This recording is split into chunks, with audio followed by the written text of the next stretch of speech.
Hello everyone, स्वागत है आप सभी का इस चैनल में। तो आइए लेक्चर 6 को कंटिन्यू करते हैं, बोगीज कंपाउंड के फंक्शन।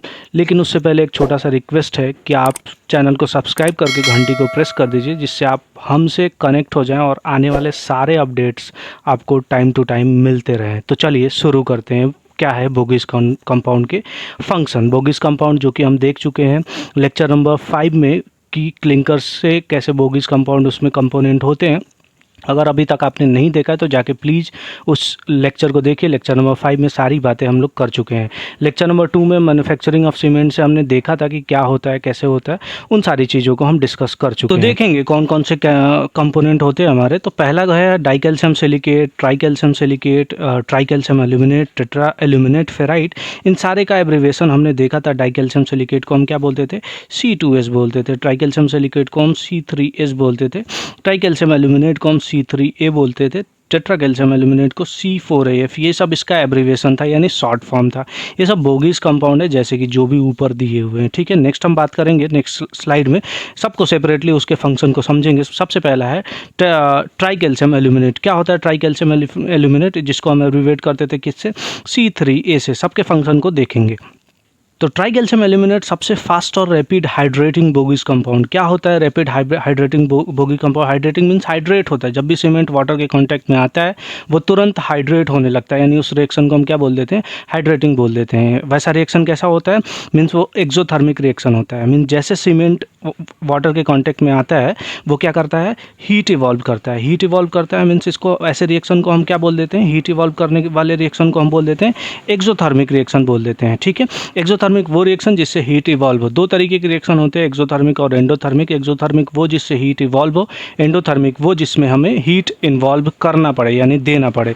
तो देखेंगे दूसरी चीज़ें, ये क्विकेस्ट रिएक्ट करता है, यानी सबसे तेज़ रिएक्ट करने वाला है पानी के साथ, और इसको हम अनस्टेबल कंपाउंड भी बोलते हैं। एक तरीके से इसको हम ऐसे एग्जांपल से समझ सकते हैं कि दो बच्चे हैं, उसको एक को खाना दिया, दूसरे को भी खाना दिया, बोले कि जब मैं बोलूँगा तभी खाना खाना है, लेकिन उसमें से एक बच्चा क्या है, तुरंत खाना खा गया, उसको बर्दाश्त नहीं है उस चीज़ को, तो उसको हम अनस्टेबल बोलेंगे। यानी कि वो क्या है, वो बातों को समझ नहीं रहा है, उसके अंदर बर्दाश्त करने की क्षमता नहीं है। वैसे ही ये क्या होता है, C3A होता है। ये तुरंत ही क्या कर देता है, रिएक्ट कर देता है पानी के कांटेक्ट में आते ही। तो ये क्या हो गया, अनस्टेबल कंपाउंड हो गया। ये ट्राइकैल्शियम एल्यूमिनेट को हम देखेंगे तो सबसे ज़्यादा कंट्रीब्यूट करता है 24 आवर की, जो भी 24 आवर की जो भी स्ट्रेंथ होती है उसमें सबसे ज़्यादा कंट्रीब्यूट करने वाला अगर स्ट्रेंथ है तो वो है C3A।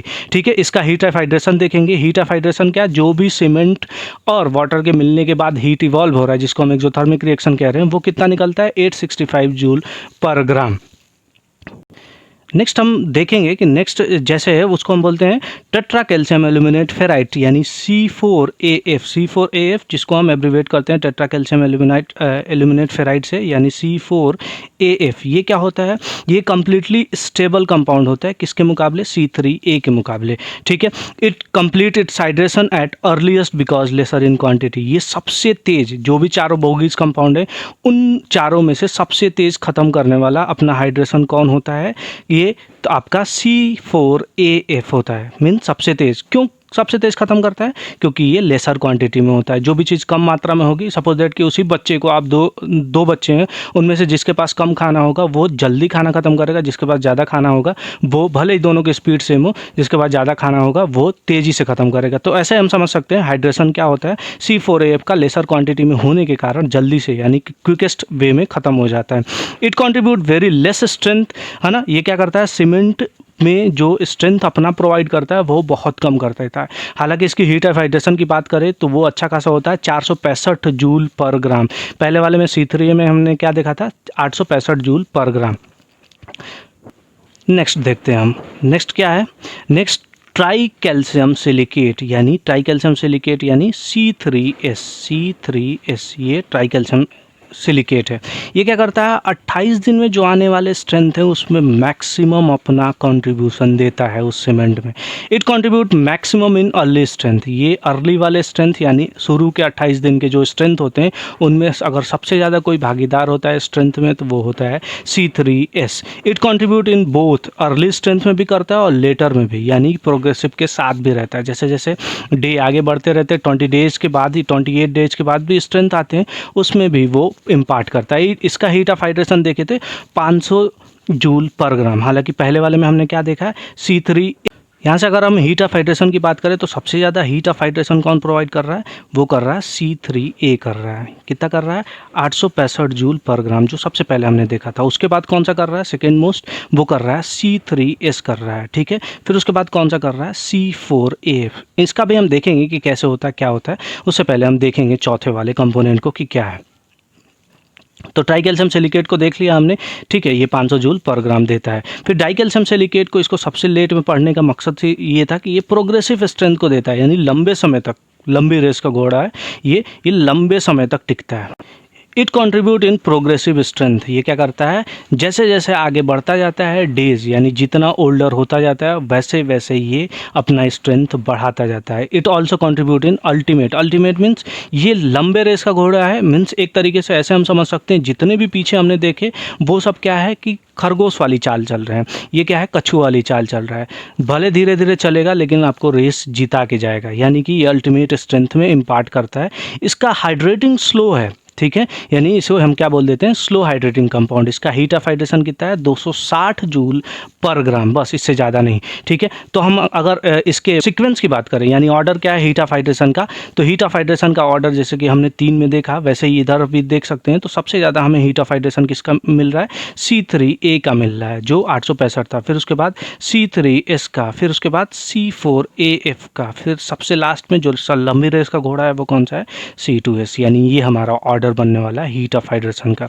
अगर दूसरी तरह में एक चीज और समझे कि सीक्वेंस क्या होगा हाइड्रेशन का, यानी कौन कितनी जल्दी खत्म हो रहा है, तो सबसे जल्दी खत्म होने वाला कौन सा था, C4AF। उसके बाद कौन खत्म होने वाला है, C3A। इसके बाद कौन सा खत्म होने वाला है, C3A। उसके बाद कौन सा खत्म होने वाला है, C3S। लंबी रेस का घोड़ा कौन सा है, C2S। यार बीच में आपको इंटरप्ट करूंगा थोड़ा सा, आप चैनल को सब्सक्राइब कर लें और बेल आइकन को भी दबा दें, जिससे आने वाले सारे नोटिफिकेशन आपको मिलते रहे। लेक्चर 1 से 5 तक हमने सारे वीडियोस जो भी बनाए हैं आप जाके प्लीज़ देख लें। आप चैनल को सब्सक्राइब करिए, क्योंकि आपका रिस्पांस बहुत ज़्यादा कम आ रहा है।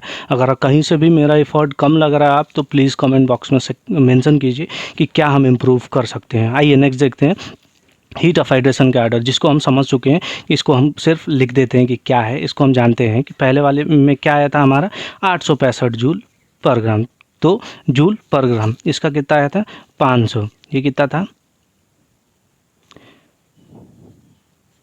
ये कितना था, 260। उसी हिसाब से ये ऑर्डर बन गया है हीट ऑफ हाइड्रेशन का। नेक्स्ट हम देखते हैं कि परसेंटेज क्या होता है बोग्स कंपाउंड का OPC के अकॉर्डिंग। इसी के परसेंटेज को हम चेंज करते जाते हैं ना, तो हमारा चेंज होता जाता है, यानी टाइप्स ऑफ सीमेंट बनते जाते हैं। टाइप्स ऑफ सीमेंट को नेक्स्ट लेक्चर में देखेंगे कि क्या होता है ना। तो बोगिस कंपाउंड का जो भी ये परसेंटेज होता है वो 30 से 50 के परसेंटेज में होता है। मैंने यहाँ पाई चार्ट में भी मेंशन किया है, C3 कुछ ऐसा होता है 46.9। नॉर्मली क्या रखते हैं हम, 40% के हिसाब किताब से रखते हैं, तो इन सब का एवरेज करके निकल गया है ये, ठीक है। C2S का हम देखेंगे तो 20 से 40% रखते हैं, C3 ये 8 से 12%, यानी OPC में ये OPC का है। इसी OPC के हिसाब से जैसे ही हम C3S, C2S, C3A, C4AF का कंपोजिशन घटाते बढ़ाते रहते हैं, वैसे वैसे टाइप्स ऑफ सीमेंट निकलते रहते हैं। टाइप्स ऑफ सीमेंट को हम नेक्स्ट लेक्चर में देखेंगे। उसके बाद ये पूरा हमारा परसेंटेज रहा कि जैसे ये पूरा पाई चार्ट में ये C4AF का है, C3A का है, C2S का है, ये नॉर्मली ये यूज़ होने वाला परसेंटेज है। आपको अलग अलग रेफरेंसेस से अलग अलग मिल सकते हैं। तो यहाँ तक था हमारा डिस्कशन, यानी पूरे चैप्टर का। मीन्स हम आगे मिलेंगे। अगर वीडियो आपको अच्छा लगा तो लाइक और शेयर कर दीजिए। अपनी राय को कॉमेंट में ज़रूर लिखिए। चैनल सब्सक्राइब करना ना भूले यार। बेल आइकन को ज़रूर दबाओ, क्योंकि बहुत दिक्कत होती है अगर आप नहीं दबाते हो, बेल आइकन दबा के रखते हो तो आपको नोटिफिकेशन मिलती है समय समय पे, और जिससे आपको सारे अपडेट से अपडेटेड रहते हैं। We will meet on every Thursday and Monday at 6 PM. Till then take care, be consistent and motivated. जय हिंद।